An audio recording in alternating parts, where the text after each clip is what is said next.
Michelle. Oh, Shelly. Michelle. Hi.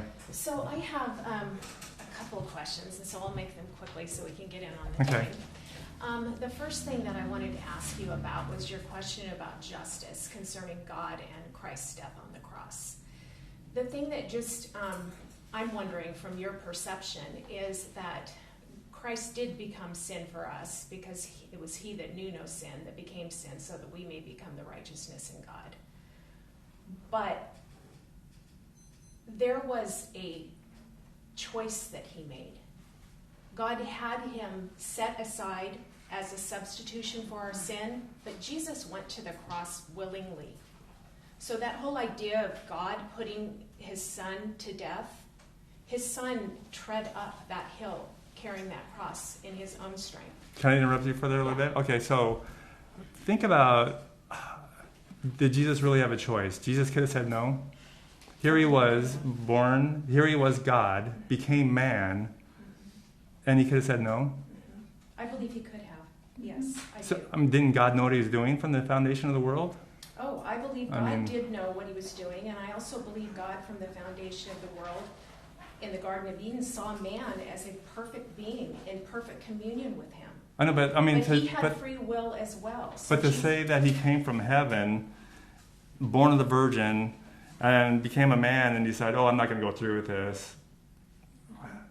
Well, I guess I'm pointing my question back at you to say, how can that whole idea of justice come about when someone does something willingly? That analogy you gave of a person out here committing murder and someone willingly stepping forward and saying, I'm going to pay the price for that man. Right. Okay, so I guess my sense of justice and yours is a little bit different because... Well, if you're the judge, you would, let's say there was a murderer here, and his father says, I love my kid so much, he's convicted murderer, so please kill me instead. As a judge, you would do that?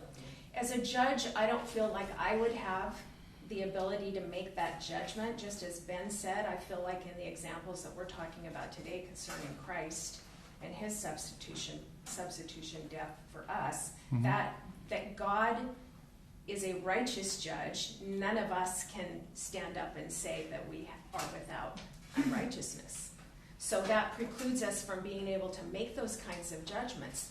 But I will say this, if what I don't feel I also would have the right to do is to say to that person that is saying, I'm willing to lay my life down for this other person, no matter what the circumstance is, I don't think I would have the judgment to be able to say, you can't or cannot do that.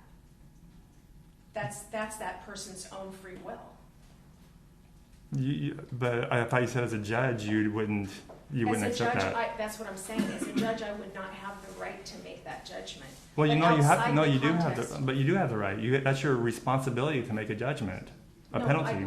I guess you were just not. I would not be able to say to him, you can take that person's place. That's the judgment I would be. But why not? Because you have the power to condemn this person to death. Murderer, you're sentenced to death. And somebody else says, no, I'll do it for you. So either way, you're gonna make a judgment of somebody dying. There's laws that are set in place in the court of law that I think would preclude me from being able to act on. Yeah, and the reason why is because it would be immoral to do that.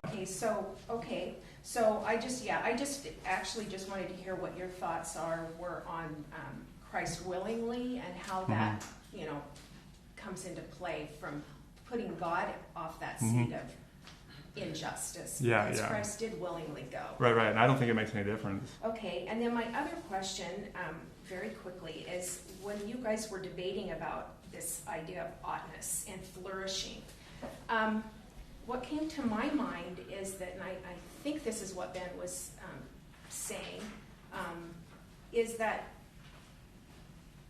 in order for you to set up this standard of what flourishing is, there has to be a standard,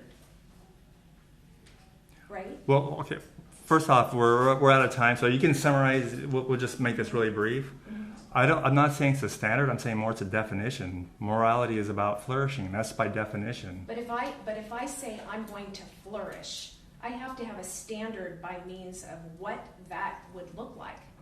Yeah, but you know what you know what flourishing means, don't you?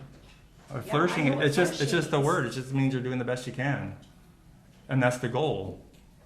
Okay, It's so not a what- technical. It's not a but- technical word. It's not a hard word to grasp. No, flourishing's not, but I'm Right. saying there has to be a standard within each person of what flourishing means. Because what you might think is flourishing and what I might think is flourishing might be two separate things.